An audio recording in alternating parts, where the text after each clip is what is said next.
Okay, this is my $6,000 tiny house located in West Virginia. Show you my land. This is my spring. This is where the water comes in. I'll go down and show you the tiny house. So West Virginia is filled with little cabins and little houses. Oh.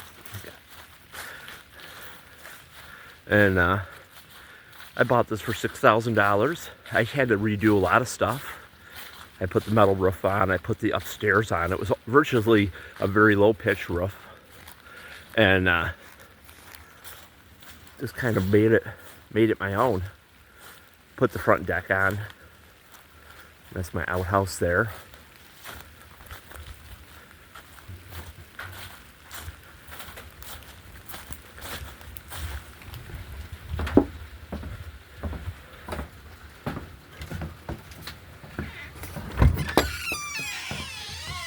So excuse the mess. But basically, I started going on Realtor.com and looking in the local papers in West Virginia.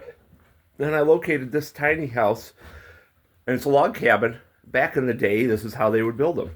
It was built in the early 1800s, and it's all chinked logs. If you can see here where these notches were, it'll show you. See, this used to have a dirt floor.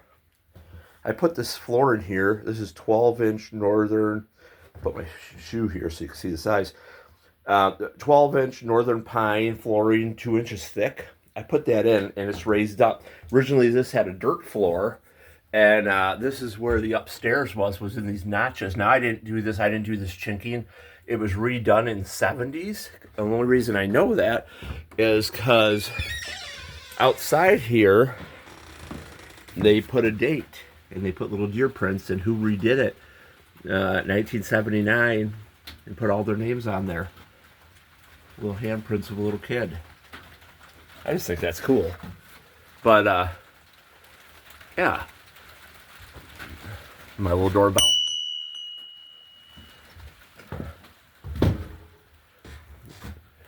But yeah, pretty much everything in here I got secondhand or got out of the trash. Somebody was redoing a cabin in Michigan, and they threw out this old Detroit Jewel gas stove, and it just works great.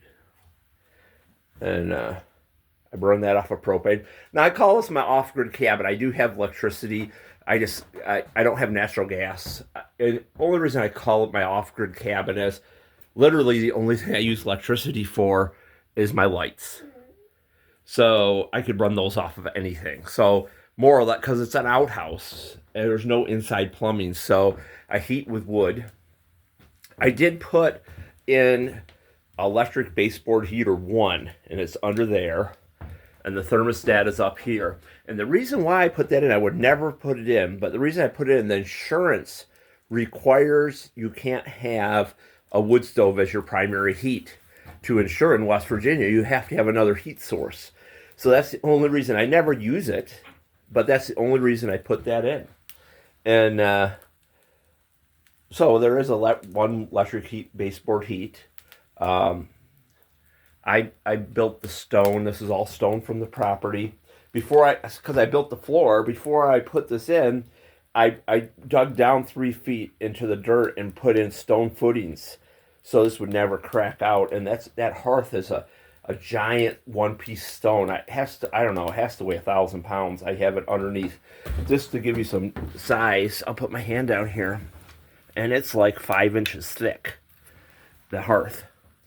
And I just found that on the property and I was like, oh yeah, I'm going to get that in here, and it was a lot of work. But after I built the foundation and I leveled that, I grouted it all in, and it worked good. I put a Ben Franklin stove in. Main reason is I do like Ben Franklin stoves because you shut it up and it'll heat the whole cabin, or you could have it opened and it puts off some heat, but you get the aesthetics of it. And it's good for cooking this way too, because your heat is going directly up. So your surface of here is heating up quite well, and you can cook on it. But anyways, but yeah, I started just looking, and I totally had to fix the whole thing up. I have an upstairs. I'll take you up there. I built these log stairs. It was just a tree limb that came down on the property, and I did the Adirondack style vine railings, and just from pieces I found.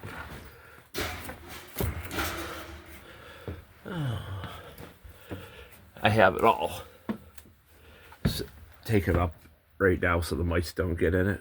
I just been sleeping right there on that bed, but I got my big bed. I have 3 beds up here and a chest of drawers. Got it kind of a mess. All the Andersen windows I reclaimed out of a house. They were replacing the windows, and there was nothing wrong with these. But yeah, so this is what I got for $6,000. I had put a lot of elbow grease into it, and I just have a couple acres here, and I'm surrounded by the New River Gorge National Forest. It was New River Gorge National River, but they got park status, so now it's National Forest. And yeah, it's just a pretty freaking cool place. I had a load of firewood delivered the other day. It's raining right now, and got it up there. I got to bring it down to the cabin and stack it. But anyways, this is Steve signing off with my off-grid cabin. Slash, it is on the grid, but I call it my off-grid cabin because I use an outhouse. I use a couple light bulbs, and that's about it. Our stove is all gas, and I'll tell you what I use. I use a 20-pounder. That lasts me with my gas stove. You would not believe it. I mean, months and months and months, because I'm just using burners, and it's not running all the time. You don't need a giant pig, unless you're running heat where it's kicking on and off. But because I'm heating with wood, and I mean, I can turn on my electric baseboard heat if I was worried, but I'm not worried because I don't have plumbing to freeze because it's all outside. This is my dish pan for doing dishes. I just get a bottle of water. Now I have a spring. I could get water down from the spring, and I intend to put a well in, but this is what I'm using right now. All right, signing off.